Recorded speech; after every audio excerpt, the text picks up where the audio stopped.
ഇവിടെ പറയാൻ പോകുന്നത് ഒരു കാക്കയുടെയും ഒരു കുറുക്കന്റെയും ഒരു കഥയാണ്.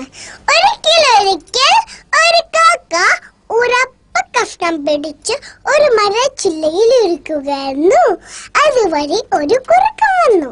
ഒരു വെള്ളം മൂറി. ഹായ്, എങ്ങനെയെങ്കിലും അപ്പ കഷ്ണം തട്ടിപ്പറിച്ചെടുക്കണം. ഹലോ കാക്കത്തമ്പ്രാട്ടി, നീ എന്ത് സുന്ദരിയാ! നിന്റെ ചെറുകിന് എന്ത് ഭംഗിയാ! നീ നന്നായി പാട്ട് പാടുന്ന കേട്ടിട്ടുണ്ടല്ലോ. ഒരു പാട്ട് പാടാമോ? അതെല്ലാം വിശ്വസിച്ചിട്ടുള്ള അവിടെയായി കാക്ക ഒന്നുകൂടി ഞെളിഞ്ഞിരുന്നു. അപ്പൊ കുറുക്കൻ പറഞ്ഞു, നിന്റെ പാട്ട് ഒന്നും കൂടി കേട്ടോട്ടെ.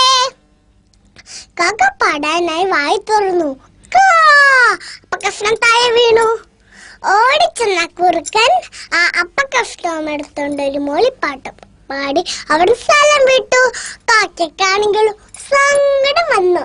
കൂട്ടുകാരെ, ഇതിലൊരു ഗുണപാഠമുണ്ട്. വെറുതെ പുകഴ്ത്തുന്നവരെ വിശ്വസിക്കാൻ പാടില്ല. നന്ദി, നമസ്കാരം.